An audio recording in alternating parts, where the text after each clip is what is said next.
Aprender a jogar xadrez em 8 minutos ou menos. O tabuleiro de xadrez consiste em 64 casas, sendo elas divididas em 32 brancas e 32 pretas. Cada jogador possui 16 peças, 16 brancas e 16 pretas, dando total 32 peças no tabuleiro.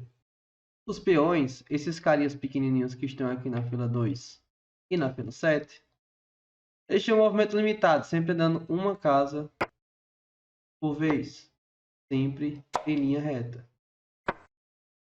O peão ele captura em diagonal, então se tiver uma peça em sua diagonal, ele poderá ir lá e capturar.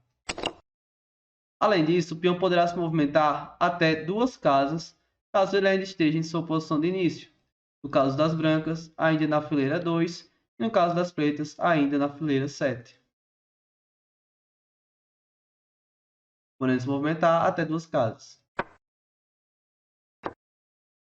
As torres sempre ficarão nas extremidades do tabuleiro, nas casas H1 e A1 para as brancas e A8 e H8 para as pretas.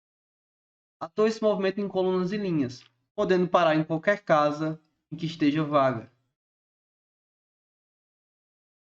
A torre não consegue pular peças, então para poder caminhar, deverá ser aberto espaço para que ela possa jogar.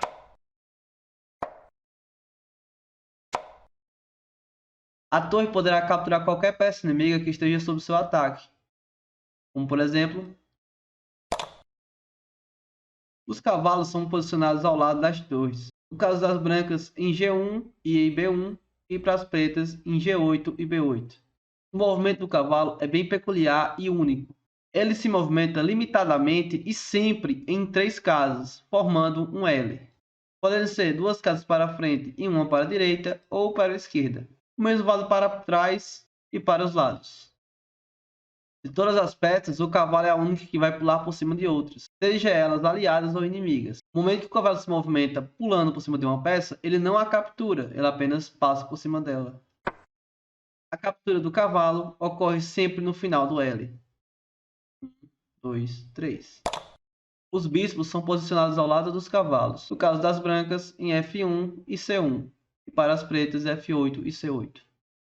Os bispos se movimentam exclusivamente em diagonais, assim como a torre, não conseguem pular peças aliadas, e ao encontrar peças inimigas nas casas em que se movimenta, poderá ir lá e capturar.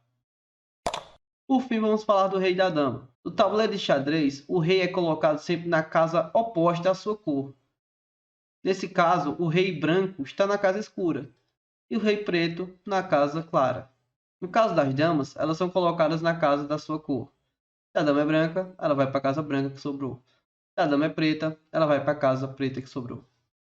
A dama possui o movimento do bispo e da torre juntos, podendo se movimentar na vertical e horizontal, como também nas diagonais. E assim como a torre e o bispo, ela não pode pular peças. E ao encontrar uma peça inimiga no seu movimento, ela poderá ir lá e capturar. O rei é a peça mais importante no tabuleiro, então perder ele significa perder o jogo. Ele se movimenta de forma limitada, sempre uma casa por vez para qualquer lado do tabuleiro. Ele pode se movimentar para qualquer lado do tabuleiro, sempre uma casa por vez. O peão possui mais dois movimentos especiais, além do pulo de duas casas. Sempre que o peão chegar no final do tabuleiro, ele poderá ser trocado por uma outra peça, seja ela uma dama, um bispo, uma torre ou um cavalo. Como exemplo, o peão de A7 vai para A8 e se torna uma rainha. E outro movimento especial do peão chama-se en passant, que ocorre quando uma peça de seu adversário se movimenta duas casas e para do lado do seu peão.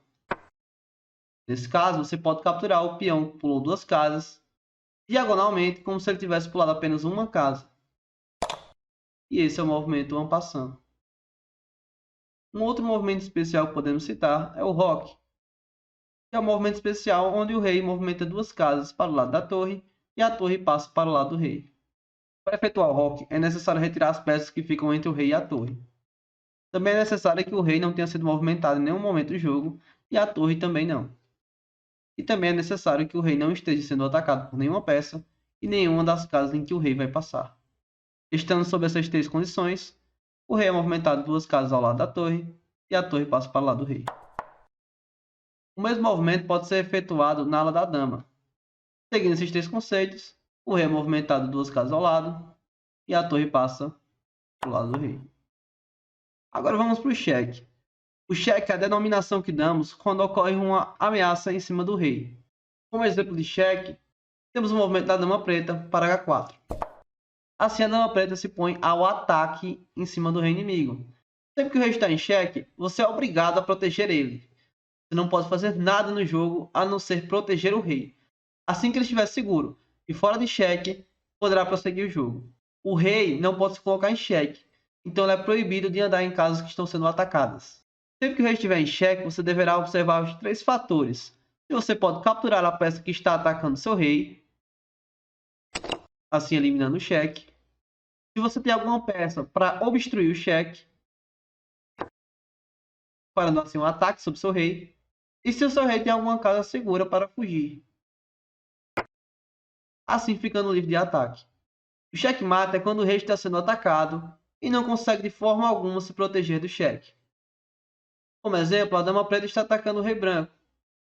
E o rei branco não consegue se defender de forma alguma. Ele não tem nenhuma peça para capturar a dama, não tem nenhuma peça para colocar nas casas em que a dama ataca, para obstruir o cheque.